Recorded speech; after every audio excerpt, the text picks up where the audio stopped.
행복하세요? 행복하시기를 원합니다.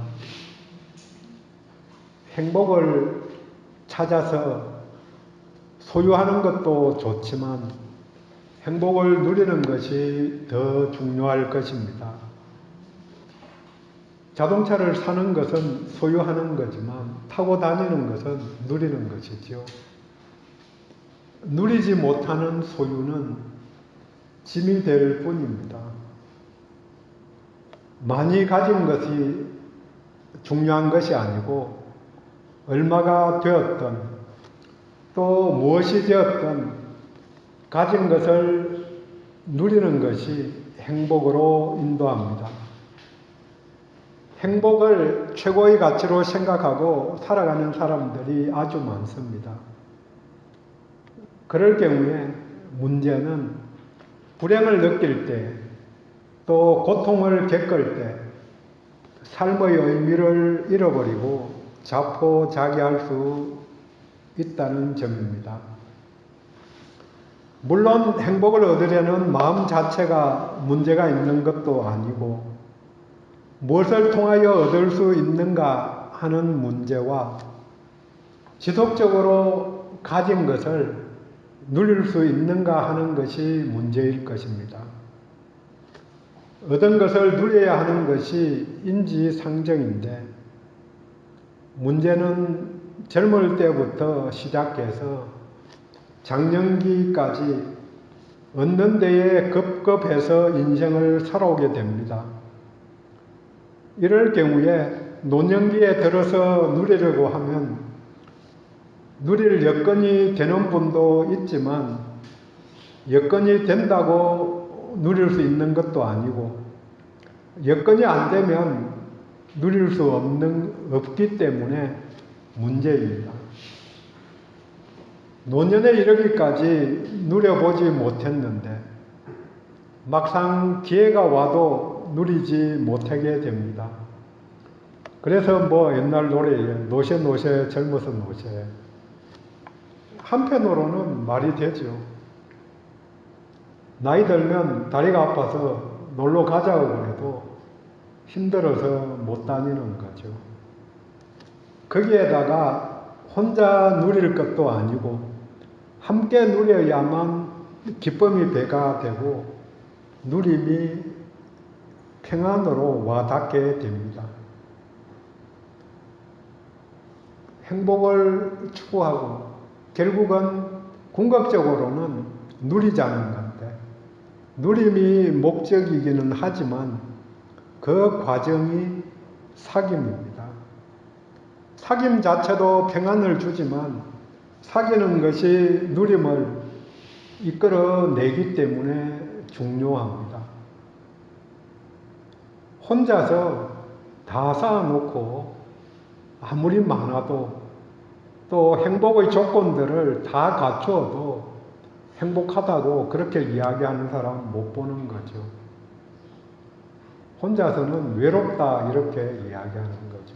결국은 누구와 같이 누리기를 원하는가 그게 사귐 속에서 이루어진다는 거죠.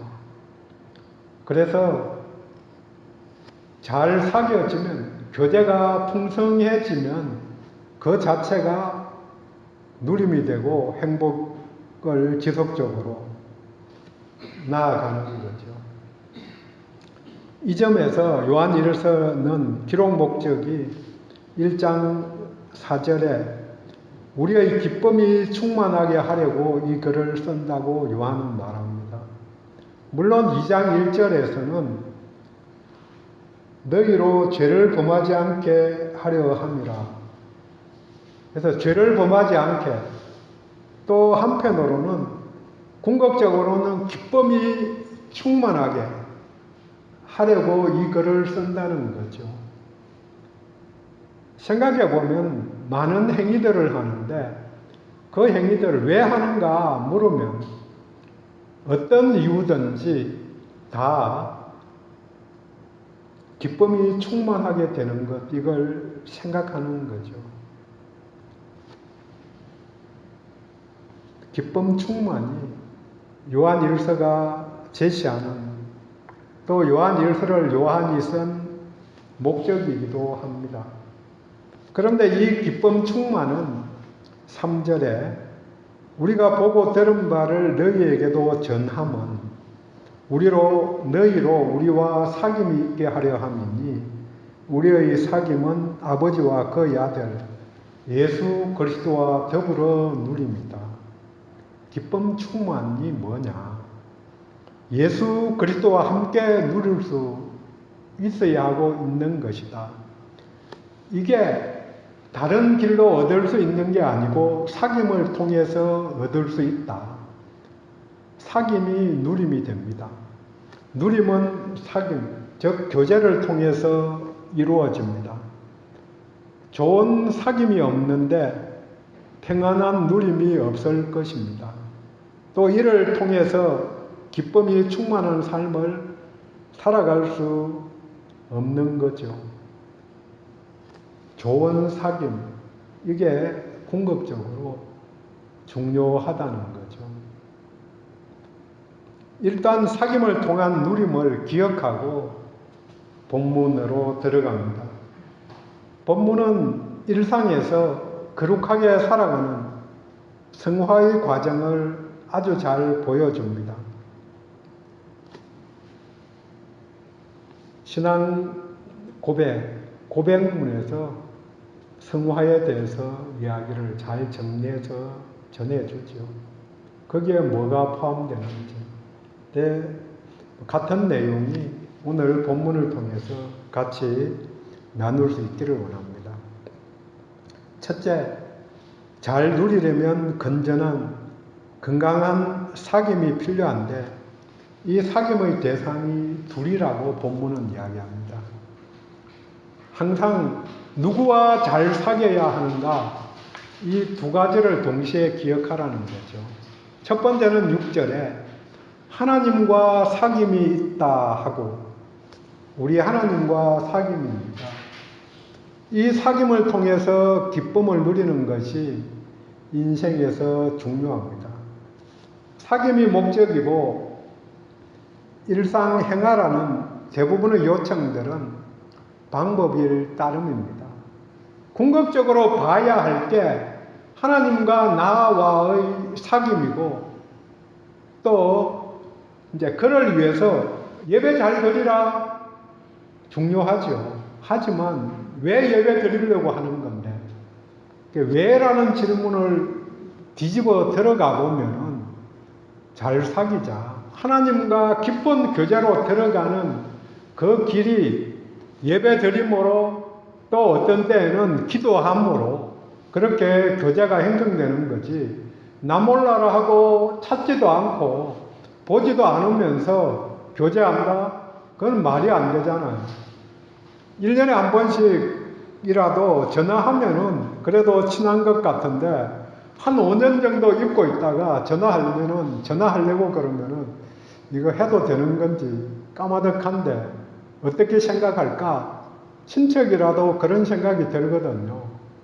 그래서 자주는 아니어도 최소한 1년에 한 번씩은 연락해야 되겠다.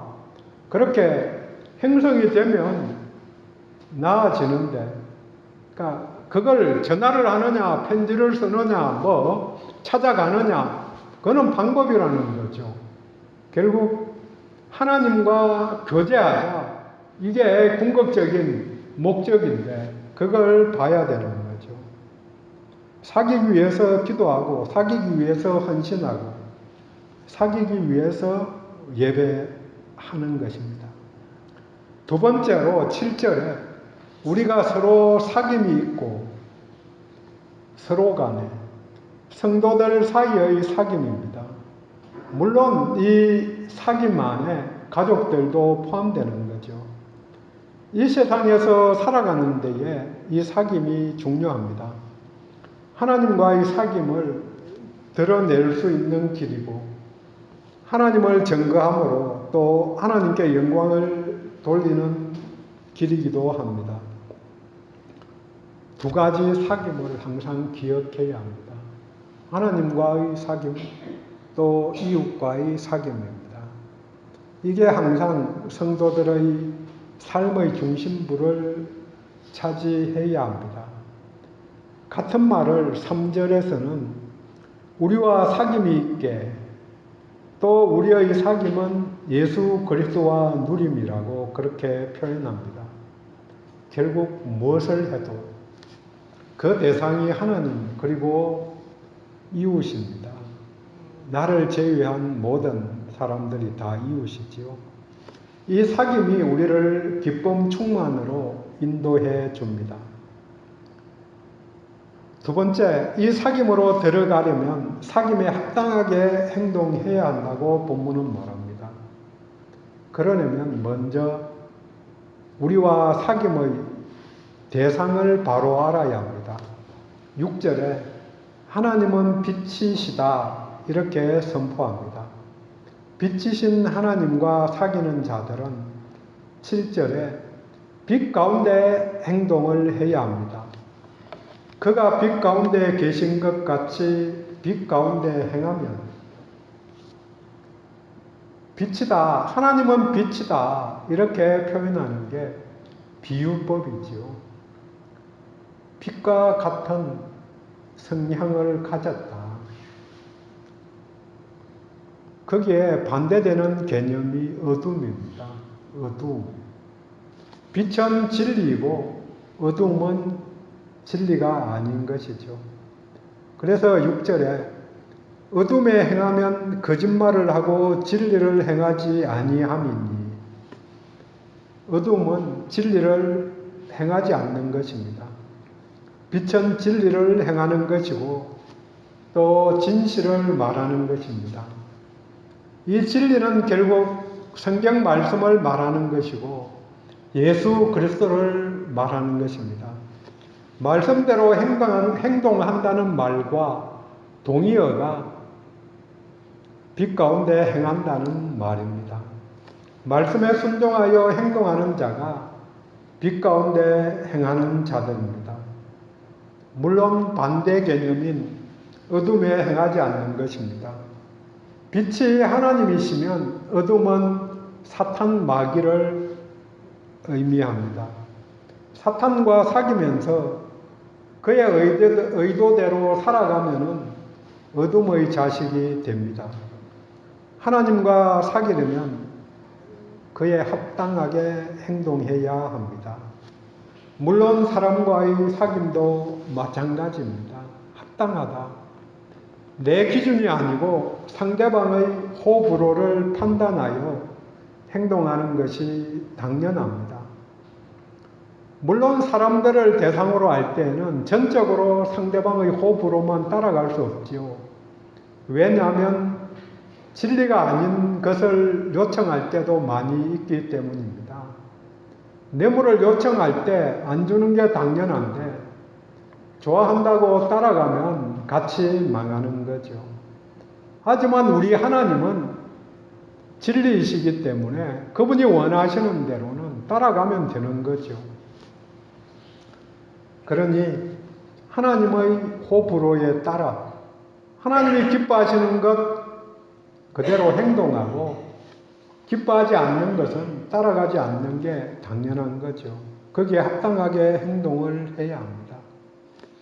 세 번째로 진리에 따라 행동하려면 빛 가운데 행하려면 내면에 우리들 속에 진리가 차 있어야 합니다.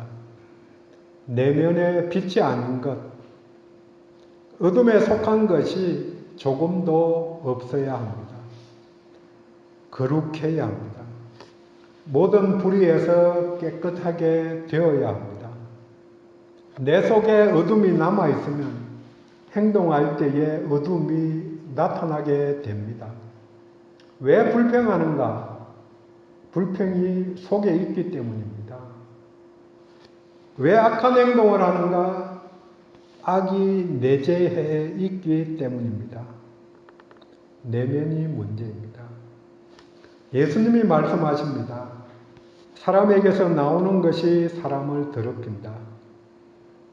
나오는 것이 악한 생각이고 탐욕, 악독, 속임, 음탕, 비방, 교만 이런 것들이 다 속에서 나와 더럽힌다. 그러니까 모든 죄에서 깨끗하게 되어야 합니다. 이는 7절에 그 아들 예수의 피가 깨끗하게 한다고 알려줍니다. 당연합니다. 그분이 이룬 십자가 사건이 한 번에 모든 죄를 속죄하게 되었습니다. 하지만 이게 각자에게 적용이 되려면 그 보혈의 피에 의지해야 합니다. 효력은 다 발휘했는데 포고문으로 지금부터 자유롭게 나와서 사는 사람들, 감옥이 다 폐쇄되었으니까 나와서 자유롭게 살아라. 그렇게 공고가 붙었는데 나는 나가서 사는 게 싫다. 감옥 속에 사는 게 이렇게 좋고 편한데. 그래서 안 나오는 사람도 있는 거죠. 자기의 선택이라는 거죠. 효력이 자동적으로 적용되는 것은 아니고 그 사실을 알고 따라가는 자들에게만 해당되는 거죠. 도로가 낮다고 옛날 내비 따라 열심히 따라가면 옛날 도로로 가는 거죠. 새로 도로가 났으니까 그걸 알아보고 그대로 가야만 효력이 적용되는 거죠. 짧은 시간에 도달할 수도 있는 거고. 예수님 의지해야 합니다. 그 이름을 믿어야만 그 효력이 적용이 됩니다. 진리로 가득 차려면 불의가 남아있지 않아야 하는데 죄가 남아있지 않아야 합니다. 네 번째로 이 죄, 불의를 제거하기 위해서 죄사함을 받아야 한다고 이야기합니다. 죄의 용서를 받아야 합니다.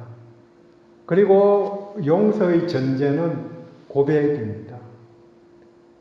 이 땅 살면서도 제대로 고백을 했냐? 그걸 많이 따지지요. 그래야 용서하든지 말든지 그렇게 할 건데 제대로 말하지 않으니까 죄를 고백하면 죄 사함을 받고 모든 죄에서 깨끗하게 됩니다.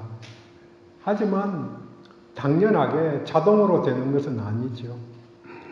고백은 사함으로 연결된다고 본문은 알려줍니다. 물론 모든 내용 속에 당연한 전제가 진정성이죠. 진정성이 없으면 어제 오다가 차를 타고 가다가 주기도문을 거꾸로 하나님 편에서 이야기하는 것을 들었습니다. 하늘에 계신 우리 아버지 그러면서 내가 하늘에 아버지가 있다고 그렇게 입으로 말했지만 뭐가 아니다 그러면서 설명을 길게 하는 것을 들어보았습니다. 한번 찾아서 읽어보세요. 와닿더라고요. 성경 속에서 자동으로 될 것 같이 적혀있는 많은 구절들이 그 자동이 그냥 행동했다고 자동으로 되는 것은 아니고 진정성이 들어가야 되는 것 당연하죠.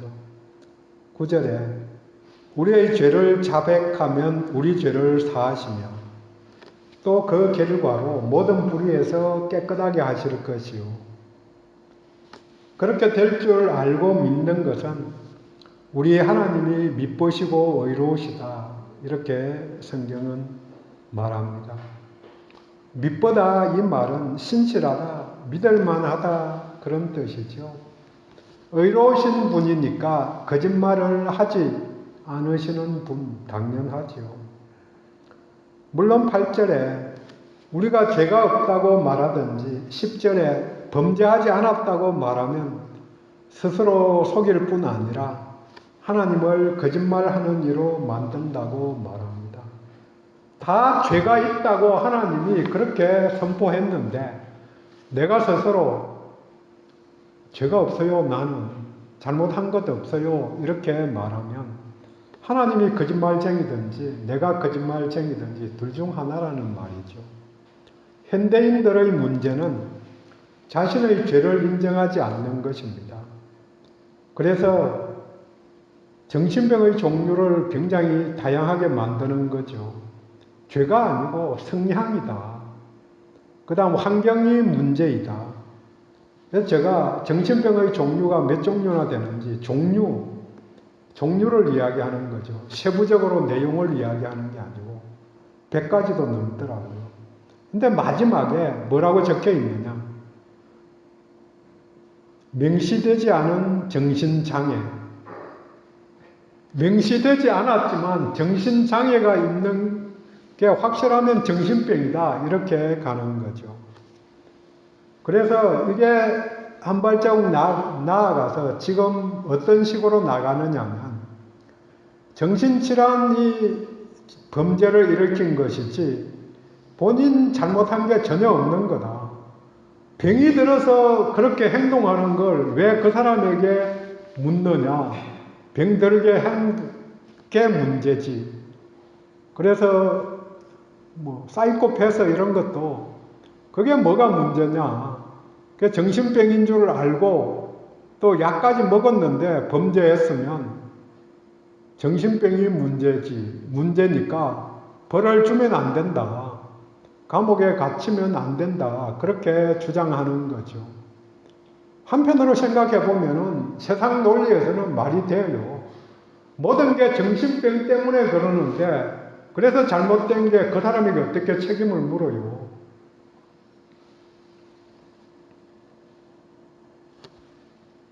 동성애. 그런 성향을 가지고 태어난 것일 따름이다. 단지 성향일 뿐이다. 진리가 없는 사람들은 모든 것을 성향으로 보려는 경향이 있습니다. 하지만 죄는 죄입니다. 물론 어설픈 신앙으로 인해서 기독교인들 중에서도 한번 죄를 고백하고 구원받았기 때문에 나는 죄인이 아니다. 이까지는 맞는 이야기죠. 선언적이라는 거죠. 그래서 죄를 짓지 않는다고 그 다음까지 나가면은 문제가 되는 거죠. 거기다가 미래에 행할 죄까지도 모두 용서받았다. 이렇게 말하는 이단들도 있는 거죠. 하지만 죄는 죄입니다. 죄를 지어서 죄인이 아니고 죄인이기 때문에 죄된 성향이 남아있기 때문에 죄를 짓는 게 믿음을 고백하는 사람조차도 거기에 해당되는 거죠. 성향이 남아있다는 거죠. 온전히 깨끗하게 다 제거하지 못했다는 거죠. 자신을 봐야 합니다. 우리는 죄인입니다. 그래서 거꾸로 그런 이단에서 죄인입니까 의인입니까 물을 때 내가 죄인이다 그러면 구원 못 받았네 그렇게 이야기할 거고 의인이라고 그러면은 언제 어디서 또 어떻게 이걸 물으니까 이게 그것도 답하기도 쉽지 않고 그래서 답은 용서받은 죄인입니다. 그렇게 이야기하지만 사실은 죄된 성향이 남아있는 것은 당연히 성경 속에서 잘 알고 있는 거죠. 온전히. 그래서 그걸 구별해서 이야기할 때 선언적으로, 법정적으로 너희가 의인이다 이렇게 하나님이 선언했을 따름이라는 거죠. 그렇지만 우리는 완전하게 100% 바뀌어서 100% 거룩한 사람이 되어 있는 게 아니라는 게 현재의 문제라는 거죠. 이미 의롭게 되었지만 아직 완성되지 않았다. 이게 정확한 상황에 대한 고백이고 표현입니다.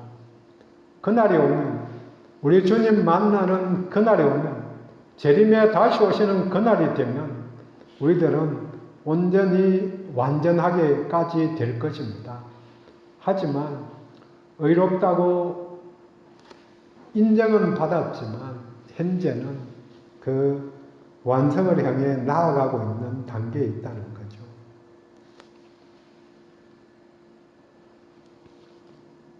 의롭다 인정을 받았지만 죄의 영향으로, 죄의 인도를 받아 살아갈 때도 있습니다.